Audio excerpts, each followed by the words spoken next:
va se focaliser sur le problème. C'est quoi? Qu'est-ce que tu veux résoudre dans ta Smart City? Coût, qualité, résilience. D'accord? Je ne sais pas si vous savez, mais on est rentré en cyberguerre depuis 4-5 ans. C'est pas on va rentrer, c'est qu'on est rentré en cyberguerre. OK? Donc tu entends, ça fait la une des journaux, puis on n'en parle plus, puis paf, ça repète, etc. Donc la résilience devient un sujet très important.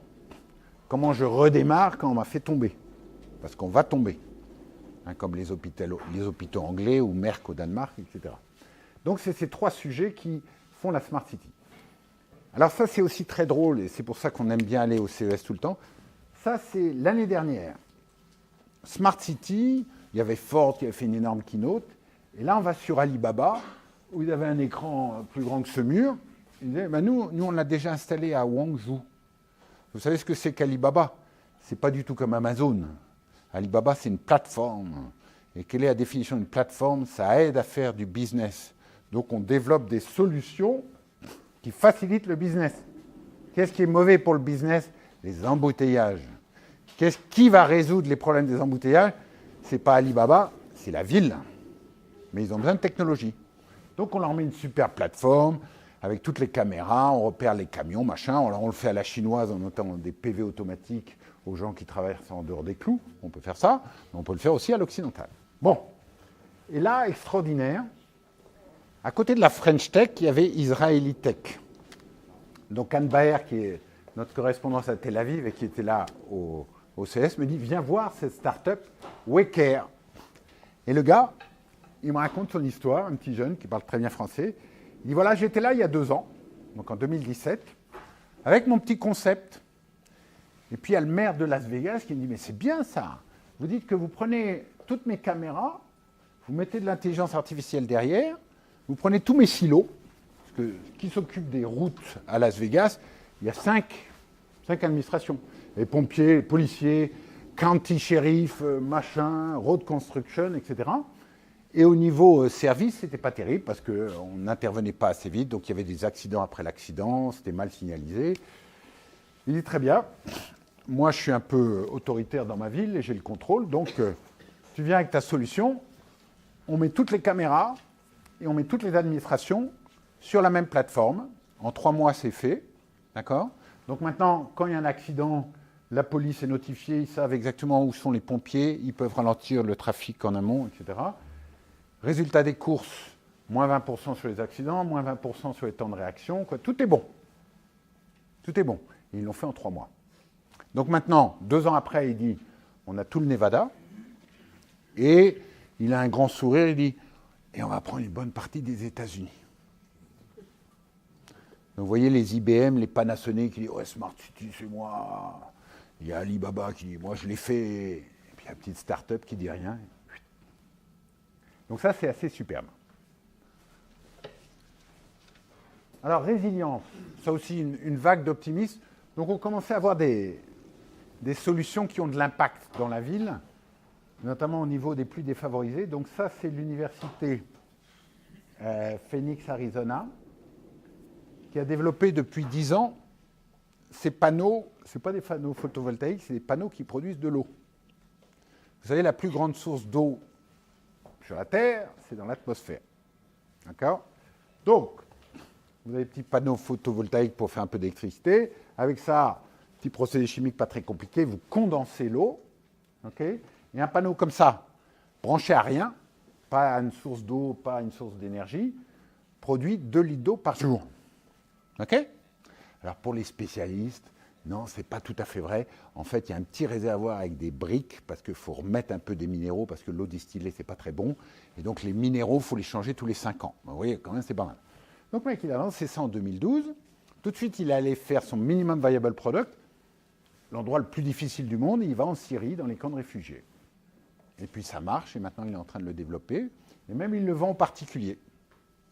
Il dit, regarde, je te mets ça sur ton toit, 2 litres d'eau par jour, venez boire l'eau, elle est belle, elle est bonne. Bon. Donc assez beau comme exemple, donc il y a des signes très intéressants. Alors revenons à notre blockchain. Comment on fait ça? Eh bien, il faut de l'accès à la donnée, de la donnée de qualité et de la donnée de résilience. D'accord? Tout le monde veut ça. Et une seule version à jour. OK? Et donc, les mecs, ils disent blockchain? Non. C'est outcome driven. C'est-à-dire, on a un petit cours rapide de la blockchain. Dans la blockchain, vous avez conçu un système qui est basé sur la défiance absolue. D'accord? Je ne fais confiance à personne. Je ne fais pas confiance aux banques centrales. Je ne fais pas confiance aux États. D'accord? Et donc, le registry où il y a toute l'identité des gens, eh ben, lui, il est complètement clairsemé. Il est dans un network, etc. Dans la vie de tous les jours, ce n'est pas comme ça. Et spécialement dans la ville. Qui vous donne votre identité? C'est la mairie. D'accord? Donc, à partir du moment où vous avez un tiers de confiance que vous élisez, qui vous donne votre identité, ça simplifie énormément les choses. Et donc, c'est ce qu'on a vu en Estonie. Et c'est drôle parce que toutes ces conférences, à la fin, elles pointent vers l'Estonie, mais ils n'y sont pas allés eux-mêmes. Donc, ils ont une vision un peu partielle des choses. Donc, il dit, mais vous cherchez à faire quoi? Monsieur le maire, vous cherchez à faire quoi? Puis là, on va trouver un système qui va vous donner data access, quality, résilience. Mais vous ne jetez pas dans la blockchain comme si c'était la seule solution. Alors, donc on cherche des solutions pour augmenter la confiance. Donc on ne vient pas remplacer, on vient améliorer. Exemple, smart contract. Vous savez ce que c'est qu'un smart contract? Oh, c'est le truc sur Ethereum qui dit que quand ça et ça s'est déclenché, à ce moment-là, paf, il y a un paiement, etc. Donc toi, dans la ville, pourquoi tu voudrais un smart contract? Il dit, je ne vous cache pas que les procédures sont assez lourdes, on fait des appels d'offres, des machins, puis ensuite, quand le job est réalisé, il faut qu'il y ait au moins 7 mecs qui donnent les coups de tampon pour qu'on puisse payer le prestataire.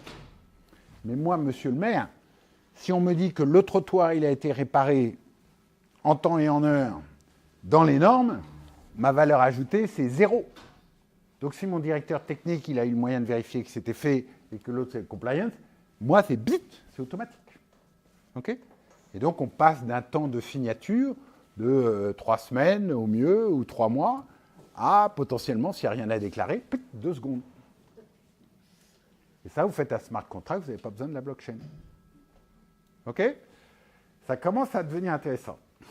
Alors, le maire, il dit, oui, mais tout ça, il faut avoir de la transparence. Quelle transparence? C'est une vraie question. Il redécouvre toutes les questions qui sont mises en amont en Estonie. Il dit, je ne vais pas laisser tous les citoyens voir mon agenda. D'accord? Mais est-ce que les citoyens doivent voir où sont les drones de la ville? Ah, peut-être. Puis le citoyen, quand il fait 911, il veut avoir un résultat. Donc si je peux lui dire, tiens, il y a le drone qui arrive dans 2 minutes, tiens, c'est pas mal qu'il le voit. Mais en même temps, s'il y a une opération de police pour aller chercher un terroriste, c'est mieux que le terroriste, il ne voit pas que les policiers y arrivent, quoi. Donc il faut quand même savoir ce qu'on fait au niveau transparence de la data. C'est pas bête. Alors tout ça, ça nous rappelle l'Estonie. D'accord? Un merveilleux petit pays qu'on a vu récemment. Et eux, ils ont tout construit sur 2 promesses. Only once. Donc c'est la promesse que toutes les administrations du pays, okay, se coordonnent et nous, l'administration, on ne vous demandera jamais 2 fois la même information. Ce n'est pas 2 fois par jour, c'est 2 fois dans votre vie. Waouh! Alors vous êtes citoyen français, vous dites, ah ça j'aime bien, ça je veux bien. Hein. On rigole. Et en même temps, je vous donne la transparence. Donc ça, c'est la X-Road. Là, on travaille avec Geneviève sur la French Road. On va essayer de le remettre dans les clous. Okay? Parce qu'il ne faut pas faire de la digitalisation. Il faut faire des promesses. Et ça, normalement, tout le monde comprend. Alors, je ne veux pas être méchant avec la Poste. La Poste, à un moment, a défini une identité numérique. C'est Frédéric Laporte qui nous racontait ça. Et ils ont dit, tiens, je vais choisir une application de ouf dont vous avez tous besoin, parce que vraiment, dans votre vie de tous les jours, ça vous embête. On va faire le recommandé accusé de réception. Donc, ils ont fait toute une usine à gaz pour le recommander accusé de réception. Bon, ce n'est pas vraiment le truc que vous attendiez. Alors, ils se sont pris différemment. Donc, comme ça, voilà comment ça marche en Estonie. On dit, quand on va demander de l'information une seule fois, qui est légitime pour demander de l'information de l'adresse de Bertrand Petit? On va dire, c'est le Population Register qui est au ministère de l'Intérieur. Alors, tout le monde est d'accord, ça paraît une bonne chose. Donc, on dit, c'est toi qui le demandes. Et ensuite, on dit qui a le droit de demander au ministère l'adresse de Bertrand Petit. Et là, en Estonie, il y a 220 personnes qui sont là à se poser en amont la question qui aura le droit d'accès à cette information. OK ? Et ils définissent ça une fois pour tous. Donc vous voyez, ils ont défini la transparence dès le début. Et ensuite, la transparence, comment elle s'exerce, et on l'a vu plusieurs fois en Estonie, c'est que le soir, le citoyen qui est un peu curieux, il ouvre son X-Road et il dit « Tiens, qu'est-ce que l'administration centrale a demandé sur moi aujourd'hui ?» Ah, il y a la santé qui a demandé mon adresse. Ah oui, c'est normal parce que j'ai demandé un bout de papier, donc la santé demande. Et puis là, il voit, tiens, il y a le commissariat du quartier de mon ancien boyfriend qui a demandé mon adresse. Ce salaud, il est en train de me courir après, il usurpe son droit de commissaire pour essayer de me retrouver. Et là, tout de suite, elle appuie bouton rouge, alerte, et le commissaire, il a passé 3 mois en prison. C'est un fait divers, mais vrai. Donc vous voyez que, en mettant bien la gouvernance dans le bon sens dès le début, vous arrivez à ce que tout le monde cherche à faire. Donc si vous n'avez pas ça au début, ce qui est notre cas, puisque nous, on a un énorme legacy, eux, ils avaient aussi un legacy en Estonie, il faut une autorité centrale forte comme le maire de Las Vegas, qui dit à ses silos scrogneux, vous partagez tout et puis ça sera comme ça. Mais mauvaise nouvelle, à Paris, c'est pas possible. Parce qu'il y a un millefeuille qui fait que la RATP, c'est comme ça, le machin, c'est comme ça. Donc avec la ville d'Issy-les-Moulineaux, c'est prévu. Un joyeux anniversaire. On va continuer.